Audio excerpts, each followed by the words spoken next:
കോഴിക്കോട് പശുക്കടവിൽ യുവതി ഷോക്കേറ്റ് മരിച്ച സംഭവത്തിൽ പ്രതി ലിനീഷ് ജോസഫ് വന്യമൃഗത്തെ വേട്ടയാടിയ കേസിലെ പ്രതിയെന്ന് പോലീസ്. ബോബിയും പശുവും ഷോക്കേറ്റ് വീണത് കണ്ട പ്രതി തെളിവ് നശിപ്പിക്കാൻ ശ്രമിച്ചു. വൈദ്യുതി ലൈനിൽ വയർ ഘടിപ്പിക്കാൻ ഉപയോഗിച്ച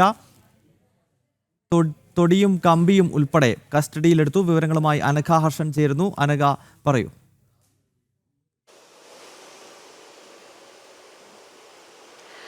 ഗൗതം, അതായത് ഈ കഴിഞ്ഞ ദിവസമാണ് ഈ പശുക്കടവ് സ്വദേശിയായിട്ടുള്ള ബോബിയും വളർത്തുമൃഗവും ഈ വീടിനോട് ചേർന്ന ഒരു പ്രദേശത്ത് മരിച്ച നിലയിൽ കണ്ടെത്തിയത്. ഇവരുടെ പോസ്റ്റ്മോർട്ടം റിപ്പോർട്ടിലായിരുന്നു ഇവർ ഷോക്കേറ്റാണ് മരണം സംഭവിച്ചത് എന്ന വിവരം പുറത്തു വന്നത്. ഇതിന്റെ അടിസ്ഥാനത്തിലാണ് പോലീസ് അന്വേഷണം നടത്തിയത്. ഈ അന്വേഷണത്തിലാണ് അയൽവാസിയായിട്ടുള്ള ലിനീഷ് തന്നെ പോലീസിന്റെ പിടിയിലാവുന്നത്. ഈ ലിനീഷിനെ ചോദ്യം ചെയ്തതിൽ നിന്നാണ് പല നിർണായക വിവരങ്ങളും പുറത്തു വന്നത്. അതായത് ഈ പ്രദേശത്ത് വന്യമൃഗങ്ങൾ ധാരാളം വരുന്നൊരു പ്രദേശമാണ്. അതുകൊണ്ട് തന്നെ മാനിനെ പിടിക്കാനായി താൻ ഒരു കെണി സ്ഥാപിച്ചു.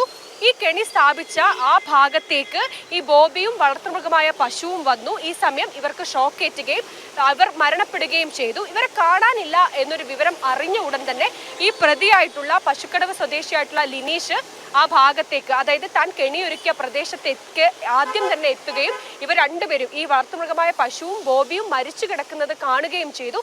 ഈ സമയത്ത് ഉടൻ തന്നെ ആ പ്രദേശത്ത് താൻ സ്ഥാപിച്ച ആ കെണി ഈ ലിനീഷ് അവിടെ നിന്ന് എടുത്തു മാറ്റുകയും വീട്ടിലേക്ക് മാറ്റുകയും കൊണ്ടുപോവുകയും ഒക്കെ തന്നെ ചെയ്തിരുന്നു. അതിനുശേഷം പിന്നീട് പോലീസ് ആ ഭാഗത്തേക്ക് എത്തിയപ്പോൾ ഈ രീതിയിൽ ഒരു കെണിയുടെ സ്ഥാപിച്ച രീതിയിലുള്ള കാര്യങ്ങളൊന്നും തന്നെ അവിടെ നിന്ന് ലഭിച്ചിരുന്നില്ല. പിന്നീട് ഇവർക്ക് വേണ്ടിയുള്ള അന്വേഷണത്തിനും അതുപോലെ തിരച്ചിലിനുമൊക്കെ ലിനീഷ് തന്നെയായിരുന്നു മുൻപന്തിയിൽ നിന്നിരുന്നത്. പക്ഷെ പോലീസിന് ഇടയിൽ ഒരു സംശയം തോന്നിയിരുന്നു. ഈ സംശയത്തിന്റെ അടിസ്ഥാനത്തിൽ നടത്തിയ ചോദ്യം ചെയ്യലിലാണ് പ്രതി കുറ്റം സമ്മതിച്ചിരിക്കുന്നത്, പ്രതിയെ റിമാൻഡ് ചെയ്തിരിക്കുന്നതും. ഗൗതം, അനഘ ഹർഷനാണ് കോഴിക്കോട് നിന്നും വിവരങ്ങൾ നൽകിയത്.